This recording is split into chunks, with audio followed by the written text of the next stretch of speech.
అది ఎందుకని చెప్పండి మీరు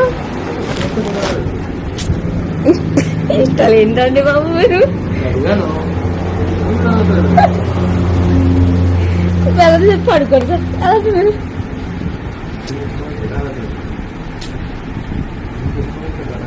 బాబు మీ వయసు ఎక్కడ ఆ వయసు ఎక్కడ చెప్పండి ఇష్టాల గురించి ఏంటది తప్పదు సార్ అయ్యి అలా అనుకోకూడదు మనంతా ఒక కొలిగి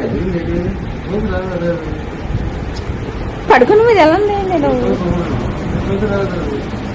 బాబు నాకు ఇష్టం లేదు వెళ్ళండి